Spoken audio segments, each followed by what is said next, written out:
প্রিয় এসএসসি এবং এইচএসসি শিক্ষার্থীবৃন্দ, তোমাদের হিসাব বিজ্ঞান বইয়ের গুরুত্বপূর্ণ একটা টপিকস হচ্ছে নগদ প্রাপ্তি জাবেদা। এই নগদ প্রাপ্তির জাবেদায় আমরা জাবেদা শ্রেণীবিন্যাসে যেমন শিখেছি যে আমাদেরকে বিশেষ কিছু জাবেদা প্রদান করতে হয়, সেই বিশেষ জাবেদার একটা অংশ হচ্ছে নগদ প্রাপ্তি জাবেদা। এটা হচ্ছে এসএসসির জাবেদা অধ্যায় আছে, আর হচ্ছে যারা এইচএসসিতে আছো তাদের হচ্ছে হিসাবের বৈষম্য অধ্যায়, অর্থাৎ প্রথম পত্রের দ্বিতীয় অধ্যায়ে এই নগদ প্রাপ্তি জাবেদাটা আছে। তো এই ক্লাসে আমি তোমাদেরকে নগদ প্রাপ্তি জাবেদার A to Z সব কিছু শিখিয়ে দিব। নগদ প্রাপ্তি জাবেদা কখন দিবা, কেন দিবা এবং কিভাবে প্রস্তুত করবা এবং পরীক্ষায় আসলে তুমি কিভাবে সেটা সলভ করবা, সব কিছু আমি শিখিয়ে দিব। পুরা ক্লাসটা মনোযোগ সহকারে দেখো, ইনশাল্লাহ নগদ প্রাপ্তি জাবেদা নিয়ে তোমার আর কোনো কোশ্চেন থাকবে না এবং তুমি পরীক্ষায় আসলে মাস্ট আনসার করতে পারবা। তাহলে চলো আমরা শুরু করি। নগদ প্রাপ্তি জাবেদা দেখো, কেবল নগদে বা ব্যাংকের মাধ্যমে টাকা প্রাপ্তি হলে তার জন্য নগদ প্রাপ্তি জাবেদা প্রস্তুত করতে হয়। এটার ভিতরে সব কিছু তোমরা বুঝে যাবে। দেখো, কেবল নগদে আর হচ্ছে ব্যাংকের মাধ্যমে, তো ব্যাংকের জায়গায় আবার চেকও বলতে পারে, কেমন চেক বা ব্যাংক একই কথা। তাহলে নগদ বা চেক বা ব্যাংকের মাধ্যমে টাকা প্রাপ্তি হলে তার জন্য নগদ প্রাপ্তি জাবেদা প্রস্তুত করতে হয়। সংজ্ঞাটা আমরা বুঝে গেলাম। এখন এখানে একটা উদাহরণ দিচ্ছি, উদাহরণটা আমরা একটু পরে সলভ করি। বাট নগদ প্রাপ্তি জাবেদা করার জন্য তোমার যে জিনিসগুলো মাথায় রাখতে হবে, তাহলে তুমি এই জিনিসগুলো যদি আগে শিখে নাও তাহলে তুমি ম্যাথ সলভ করতে পারবা, নো প্রবলেম। দেখো, শুরুতেই নগদ প্রাপ্তি জাবেদায় কেবল নগদ ও চেকে বা ব্যাংকে প্রাপ্তি হলে সেটা আসবে। কিসে কিসে বলছে একটু আগে এখানে বলে দিচ্ছি। দেখো, নগদ, চেক বা ব্যাংক, কেমন এগুলাতে যদি প্রাপ্তি হয় তাহলে আসবে। কখন প্রাপ্তি হবে, প্রাপ্তি জিনিসটা বুঝতে হবে। দেখো, চলতি হিসাবকালে কেবল, অর্থাৎ তুমি যদি এখন 26 সালে যদি তুমি হিসাবটা করো, তাহলে তুমি 26 সালে তোমার কাছে মোট কত টাকা নগদে বা ব্যাংকে আসছে, নগদে আসছে বা ব্যাংকে আসছে, মোট কত টাকা আসছে, সেই জিনিসটাই হচ্ছে তোমার কাছে নগদ প্রাপ্তি। একদম ক্লিয়ার বুঝে গেছো না? আর একটু বিষয়টা বুঝাই দিই, সেটা হচ্ছে ধরো তোমার বাবা তোমাকে 100 টাকা দিল, 100 টাকা, এটা বুঝো, 100 টাকা দিচ্ছে দিয়া বলছে যে তোমার হচ্ছে 70 টাকা, তোমার ছোট ভাইয়ের বললো যে 30 টাকা। এখন তুমি হিসাব করবা কি তোমার কাছে কি 70 টাকা আসছে? না, তুমি পাইছো কত? তুমি পাইছো হচ্ছে 100 টাকা পাইছো, তুমিই পাইছো। পাইয়া সেখান থেকে দিবা তোমার ছোট ভাইরে, আর তুমি রাখবা 70 টাকা। সেটা হচ্ছে পরের হিসাব। বাট তোমার প্রাপ্তি কত? তোমার প্রাপ্তি হচ্ছে মোট 100 টাকা, আর তোমার 70, ছোট ভাইয়ের 70, সেটা না, তোমার হচ্ছে প্রাপ্তি। এখানে প্রাপ্তি বোঝাচ্ছে, প্রাপ্তি মানে পাইছে কত? 100 মোট। এই জিনিসটা হচ্ছে প্রাপ্তি, ঠিক আছে? আচ্ছা, তাই এটা বুঝছো চলতি হিসাবকালে, অর্থাৎ চলতি হিসাবকালে তুমি যাই পাইবা সেটা হচ্ছে তোমার নগদ প্রাপ্তি, ঠিক আছে? চেকে পাইতে পারো, ব্যাংকে পাইতে পারো, নগদে পাইতে পারো, কারণ চেক, ব্যাংক, নগদ সব একই কথা। এখন দেখো, বছরের বা মাসের শুরুতে প্রারম্ভিক নগদ বা ব্যাংক উদ্বৃত্ত থাকে। তোমরা যারা প্রারম্ভিক জাবেদা করছো তারা জানার কথা যে তোমাদের সেখানে কি থাকে, নগদের উদ্বৃত্ত থাকে, ব্যাংকের উদ্বৃত্ত থাকে, ঠিক আছে? এরকম উদ্বৃত্ত মানে হচ্ছে প্রারম্ভিক অবস্থায় যদি থাকে সেগুলো আসবে না। কেন আসবে না সেটা বুঝে নাও। সেটা হচ্ছে এই যে যখন উদ্বৃত্ত কথাটা আসবে বুঝে নিবা, সেটা হচ্ছে পূর্ববর্তী বছর থেকে আসছে। অর্থাৎ তুমি এখন 26-এর হিসাব করলে 2025 সাল থেকে সেটা এইখানে ওই যে খতিয়ানের জ্যার নির্ণয় করে আমরা যেই অ্যামাউন্টটা জ্যার নির্ণয়ের মাধ্যমে, উদ্বৃত্ত নির্ণয়ের মাধ্যমে আমরা আর্থিক বিবরণী প্রস্তুত করে সম্পদ, দায় এবং মালিকানার সত্যগুলো আনছিলাম, সেখান থেকে আসতে হচ্ছে নগদ এবং ব্যাংকের উদ্বৃত্ত, ঠিক আছে? এই জন্য সেগুলো আসবে না, কারণ সেটা আমার এই বছরের প্রাপ্তি না। এই বছর আমি এটা টাকা আমি পাই না, এটা পূর্ববর্তী বছর আসছে, মানে ওখান থেকে ব্যালেন্স আসছে, জাস্ট আমার কাছে কেউ টাকা দিয়ে যায় না, এই জন্য এটা আসবে না। তাহলে প্রারম্ভিক যদি কোনো উদ্বৃত্ত থাকে সেটা আসবে না। যদি এমন হয়তো যে বিনিয়োগ করছে তাহলে মাস্ট আসতো, যে নতুন বিনিয়োগ করছে, নতুন টাকা আনছে, নতুন করে মূলধন দিছে, তাহলে কিন্তু আসতো, ঠিক আছে? তাহলে নগদ প্রাপ্তি জাবেদায় সেগুলা আসবে না, উদ্বৃত্ত, প্রারম্ভিক উদ্বৃত্ত থাকলে। তারপরে দেখো, নগদ প্রাপ্তি জাবেদায় নগদ, চেক প্রাপ্তিকে নগদ হিসেবে, এটা বুঝো, নগদ ও চেক প্রাপ্তিকে আমরা নগদ হিসেবে বিবেচনা করি, কেমন? নগদ পাওয়া মানে নগদ প্রাপ্তি জাবেদাতে আমরা নগদ পাওয়া, চেকে পাওয়া, ব্যাংকে পাওয়া একই হিসাবে আমরা কাউন্ট করি। ঠিক আছে, নগদ টাকা ব্যাংক টাকার সামিল আমরা এটা হিসাব করি। কেমন? ব্যাংক টাকা নগদ টাকার সামিল। ব্যাংকে যে টাকাটা আছে সেটা আমি চাইলে মুহূর্তেই নগদ টাকায় কনভার্ট করতে পারবো। তাহলে ব্যাংকে নগদ টাকা, এজন্য কী হবে, ব্যাংকে নগদ টাকা জমা দিলে, নর্মালি নগদ টাকা যদি আমি জমা দিই তাহলে আমার থেকে নগদ চলে যাওয়ার কথা। ঠিক আছে, সেক্ষেত্রে কিন্তু এটা হবে না। দেখো, নগদ টাকা জমা এবং ব্যাংক হতে ব্যবসায়ের প্রয়োজনে উত্তোলন নগদ প্রাপ্তির জাবেদায় আসবে না। কেন আসবে না? তুমি এখানে করতেছো কি? নগদ প্রাপ্তি জাবেদা। নগদ প্রাপ্তি জাবেদা দ্বারা আমরা কি বুঝছি? নগদ আর হচ্ছে ব্যাংক। কেমন? এই দুইটার মাধ্যমে যদি আমার কাছে টাকা আসে তাহলে আমি কি নগদ প্রাপ্তি জাবেদায় লিখব। এখন দেখো, দুইটার মাধ্যমে টাকা মানে এই ব্যাংকে টাকা আসা মানে নগদ টাকা আসা একই কথা, নগদ টাকা আসা মানে ব্যাংকে টাকা আসার কথা একই কথা। এখন তুমি নগদ টাকা যদি ব্যাংকে দাও, নগদ টাকা যদি ব্যাংকে দাও তাহলে তোমার কি নগদ কমে ব্যাংক বাড়ছে, ঘটনা কি? এও এখান থেকে শূন্য কমে যায় আবার এখানে যায় বাড়ছে, বিষয়টা এমন না? আবার যদি ব্যাংকের টাকা উঠায় তুমি নগদে আনো মানে ব্যাংক থেকে উঠায় নগদ টাকা করো, আবার সেম না? একই। মানে হচ্ছে তোমার দুইটা মিলাই একই ব্যালেন্স, দুইটা মিলে এখন এখন এটার টাকা তুমি এখানে, অর্থাৎ নগদ তোমার একটা পাত্র, এটা আরেকটা পাত্র, দুইটা মিলাই হচ্ছে তোমার একই পাত্র। মানে বড় একটা পাত্র, এটার ধরো এই একটা মুখ, এই একটা মুখ, এই মুখ থেকে উঠায় তুমি এই মুখে দিছো, কোথায় যাবে? একই পাত্রে যাবে। এই মুখ থেকে উঠে এখানে দিছো, একই পাত্রে যাবে। বুঝতে পারছো? এজন্য নগদ প্রাপ্তি জাবেদায় যদি আমরা নগদ টাকা ব্যাংকে জমা দিই এবং ব্যাংক থেকে কোনো টাকা উত্তোলন করি ব্যবসায়ের প্রয়োজনে, সেক্ষেত্রে নগদ প্রাপ্তি এবং প্রদান জাবেদায় সেটা আসবে না। ক্লিয়ার? এখন আমরা নগদ প্রাপ্তি জাবেদা ইজিলি সলভ করতে পারবো। দেখো, একটা উদাহরণ আমরা দেখি এবং সলভ করা শিখে ফেলি। উদাহরণ, 2026 সালের নিম্নলিখিত লেনদেনগুলো হতে নগদ প্রাপ্তি জাবেদা প্রস্তুত করো।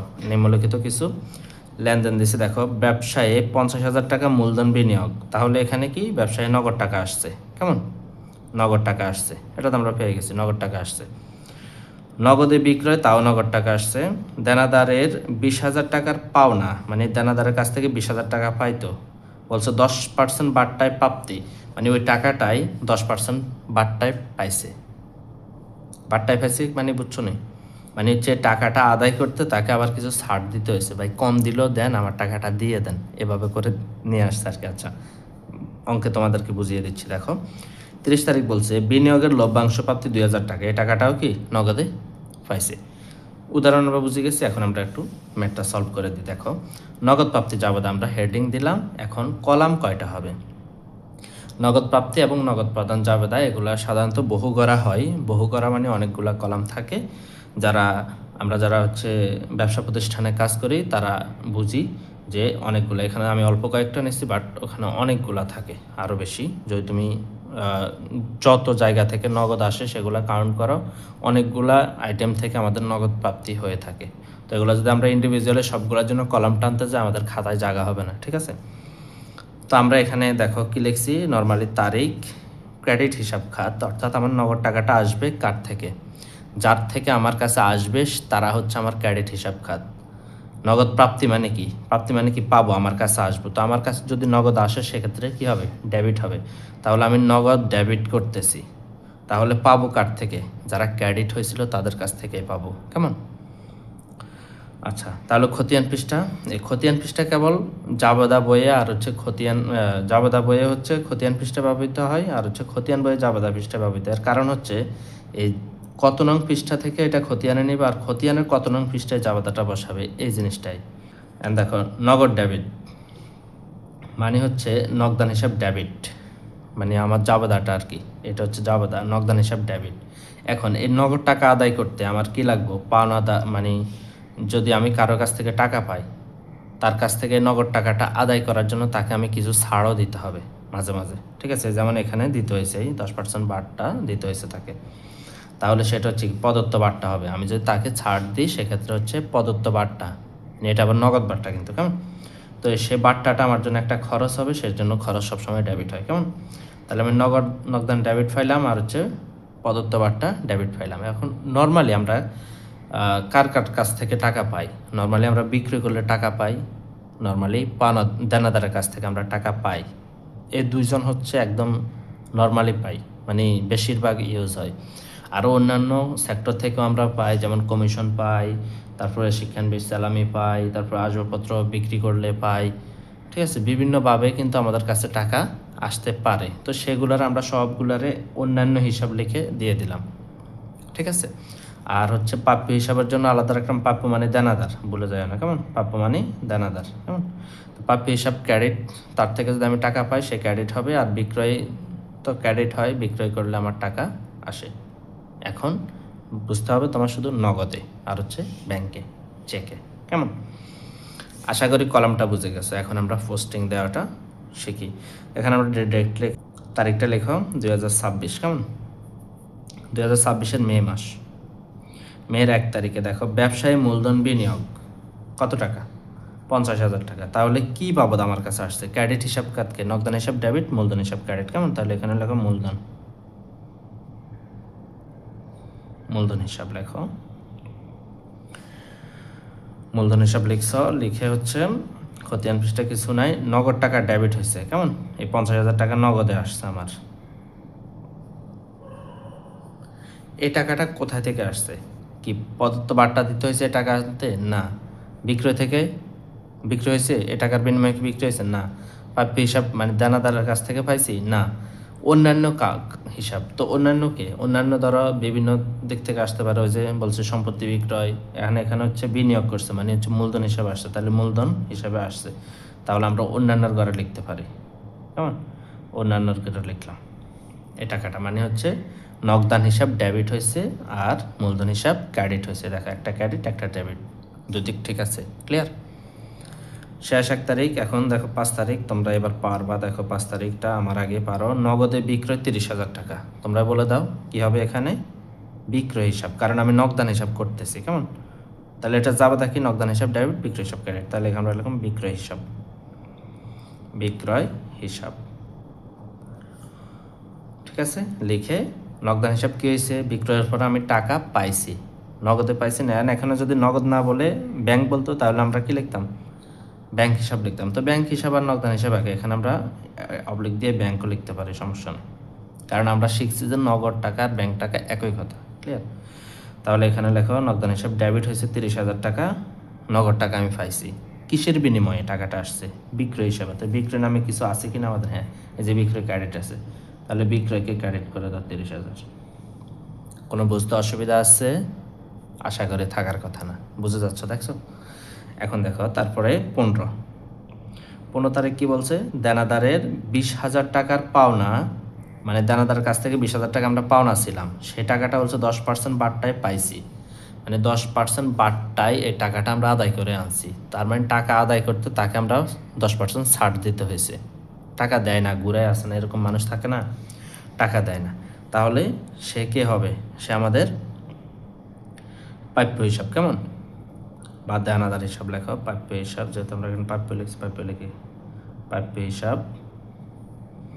তো প্রাপ্য হিসাবের কাছ থেকে আমরা টাকাটা নগদে পাইছি, কত টাকা পাইছি, নগদ টাকা কত পাইছি, আর প্রাপ্য হিসাবের কাছ থেকে দেখো, প্রাপ্য হিসাবের কাছ থেকে টোটাল আমরা 20,000 টাকা পাইতাম, মোট টাকাটা সে আমরা দিয়ে দিছে, মানে সে ক্রেডিট হয়ে গেছে। এখন আমি এই টাকাটা সবগুলা কিন্তু আমি নগদে পাই নাই, কিন্তু তাকে পরিশোধ দেখাই দেবো তার, এরকম আর কি, যে ভাই আমি তোর থেকে 20 টাকা পাইতাম, তুই আমার 15 টাকা দিয়ে, মানে 15 টাকা দিয়ে বাকিটা তোরা মাফ করে দিলাম, এই বাট্টা জিনিসটা ধরো মাপ, ঠিক আছে, এরকম। তো আমাদের 20,000 টাকা ছিল, আমরা 20,000 টাকা পাইতাম।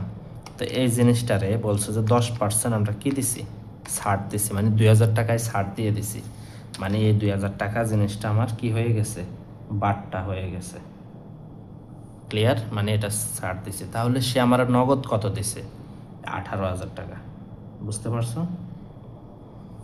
ও সোজা হয় নাই, সরি, তোমরা মিলাই নিও। তাহলে দেখো 18,000 টাকা সে আমার দিয়া 10,000 টাকা মাপ নিয়া মোট 20,000 টাকার হিসাব ক্লোজ করে দিছে। কথা কি বুঝতে পারছো, আশা করি বুঝে গেছো।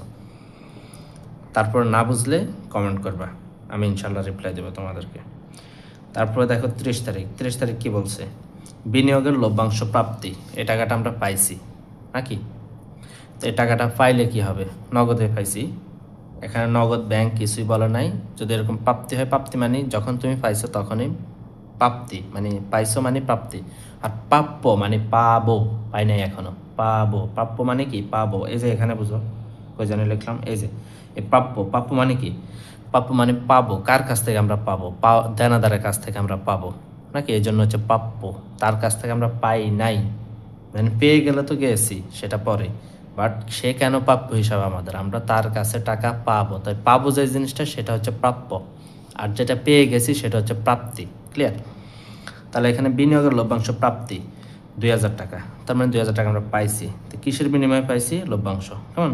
বিনিয়োগের লভ্যাংশ লিখতে পারো, লভ্যাংশ আয়,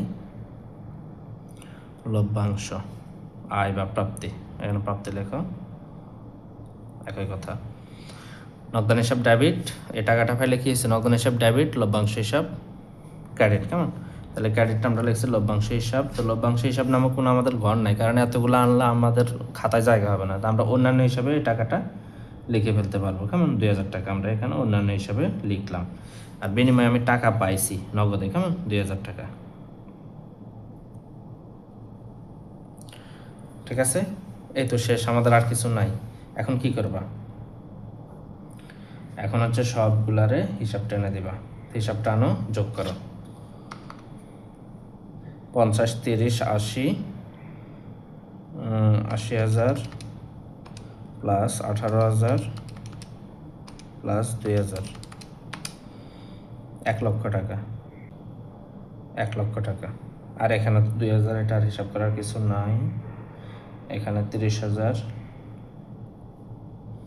এখানে 20,000, এখানে 20, 2, 70। ক্লিয়ার? এখন তোমার নগদের মানে নগদ মোট প্রাপ্তি কত? এবছরের নগদ প্রাপ্তি কত? 1 লক্ষ টাকা। ব্যালেন্স বাইর হয়ে গেছে না? এগুলো ক্লোজ করে দিবা। বুঝতে পারছো? এই ছিল তোমাদের নগদ প্রাপ্তি জাবেদা। আশা করি বুঝতে পারছো। তারপর যদি কারো বুঝতে অসুবিধা হয় জাস্ট কমেন্ট করবা, ইনশাল্লাহ আমি রিপ্লাই দিয়ে দিব তোমাদেরকে। যেখানে বুঝতেছো না সেখানে আমি তোমাদেরকে রিপ্লাই দিয়ে দিব। তো তুমি বাংলাদেশের কোন জেলা এবং কোন স্কুল বা কলেজ থেকে আমার ক্লাসগুলো দেখছো সেটা কমেন্টে জানিয়ে দিবে। ক্লাসটি যদি তোমার ভালো লেগে থাকে অবশ্যই তোমার ফ্রেন্ডের সাথে শেয়ার করার অনুরোধ রইল। তোমার জন্য একটা ঘোষণা হচ্ছে, আমাদের একটা ফেসবুক গ্রুপ আছে কমার্স হান্টার্স পরিবার নামে, সেখানে তোমরা যুক্ত হয়ে যাও এবং তোমাদের ফ্রেন্ডদেরকেও ইনভাইট করে দাও। সেখানে তোমরা পারস্পরিক সহযোগিতা এবং বিভিন্ন সমস্যাগুলো পোস্ট করার মাধ্যমে সলভ করতে পারবে। Keep connected. আল্লাহ হাফেজ।